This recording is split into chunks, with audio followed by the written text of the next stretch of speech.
इस सेशन में हम जानकारी लेंगे शेप टूल के अंतर्गत आने वाले बाकी टूल्स, स्मूथ, स्मीयर, ट्विल इत्यादि के बारे में। सबसे पहले शुरू करते हैं हम स्मूथ के बारे में। जब आप स्मूथ पे क्लिक करते हैं तो आपके पास कुछ इस तरह का आइकॉन अवेलेबल हो जाता है। यदि आप स्मूथ टूल की जानकारी यहाँ हिंट सेक्शन से लें तो आपको आसानी से क्लियर हो जाएगा कि यदि आपके पास कोई ऑब्जेक्ट टेढ़ा मेढ़ा है तो उसे आप सीधा कर सकते हैं स्मूथ टूल के साथ। इसके एग्जाम्पल के लिए हम यहाँ पे एक लाइन हमारे पास ड्रॉ है उसको देखते हैं।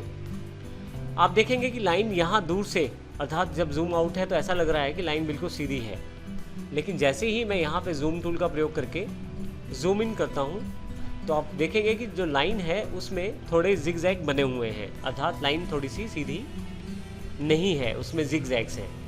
तो ऐसे केस में आप इसे सीधा कर सकते हैं। आइए इसके लिए देखते हैं क्या करना पड़ेगा हमें। सबसे पहले आप यहाँ से स्मूथ टूल को पिक करें। स्मूथ टूल का प्रयोग करते हुए आप इस तरफ ऊपर की तरफ दिए गए टूल बार में सिलेक्शन भी कर सकते हैं कुछ टूल्स में। जैसे आप सबसे पहले निब साइज डिफाइन कर सकते हैं। हमारे पास इस वक्त निब साइज जो है 1.01 है। मैं यहाँ से कम ज़्यादा कर सकता हूँ निब साइज। जैसे यहाँ मैं इसको 78 निब कर देता हूँ तो देखेंगे कि आपके पास जो आप देखेंगे यहाँ पे जो एरिया ऑफ सर्कल है, जो निब साइज है वो छोटा हो गया है। मैं यहाँ पे टाइप भी कर सकता हूँ डायरेक्ट। जैसे मैं यहाँ पे 0.5 टाइप कर देता हूँ, एंटर कर देता हूँ तो अब देखिए जो 0.5 के हिसाब से निब साइज आपके पास अवेलेबल है। इसी के साथ मैं यहाँ पे रेट भी सेट कर सकता हूँ इस इफेक्ट को अप्लाई करने का। अर्थात यदि आप स्मूथ टूल को अप्लाई करना चाहते हैं तो उसका रेट ऑफ इम्प्लीमेंटेशन डिसाइड कर सकते हैं, कितनी जल्दी उसे अप्लाई किया जाए। इसका अर्थ ये होगा जितना ज़्यादा आप इसे करेंगे उतना जल्दी ये अप्लाई होगा, जितना कम करेंगे उतना ही आहिस्ता आहिस्ता ये अप्लाई होने की कोशिश करेगा। मैं यहाँ पे इसे लगभग 51 कर लेता हूँ। इसके अतिरिक्त आपके पास पेन प्रेशर का टूल रहता है। मुख्यतः यह टैबलेट और टच डिवाइसेस के साथ कार्य करता है। यदि आप टैबलेट पे कार्य करते हैं ज़्यादा कोरल ड्रा में तो उसमें आप जब प्रेस करते हैं टच स्क्रीन को तो आप टच स्क्रीन पे प्रेशर डाल के पेन प्रेशर के सहारे अपने कोरल ड्रा के इफेक्ट को कंट्रोल कर सकते हैं।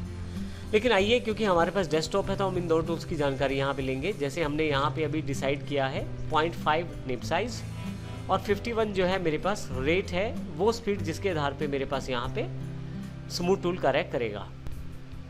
कुछ भी करने के लिए सबसे पहले हम इस लाइन को सिलेक्ट कर लेते हैं, स्मूथ टूल को सिलेक्ट करते हैं।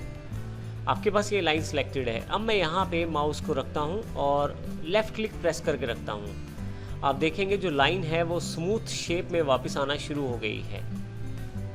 यहाँ पे भी जिगजैग है, इसको भी मैं यहाँ से स्मूथ टूल से हटा देता हूँ। आप देखेंगे लाइन जो है बिल्कुल स्ट्रेट दिखाई देनी शुरू हो गई है वापस।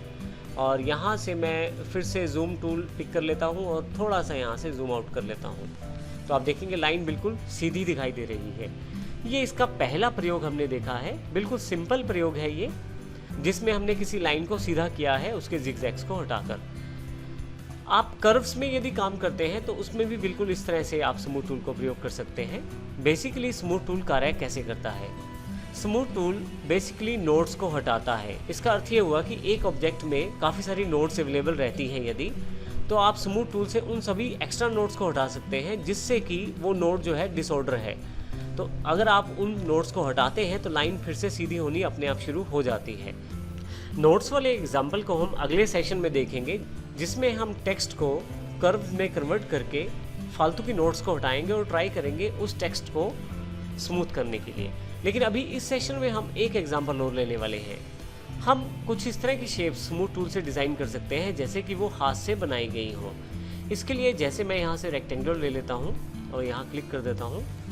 अब यदि स्मूथ टूल को मैं क्लिक कर लूँ और इस पर अप्लाई करना शुरू करूँ तो आप देखेंगे कि इसके कॉर्नर राउंडेड होने शुरू हो गए हैं।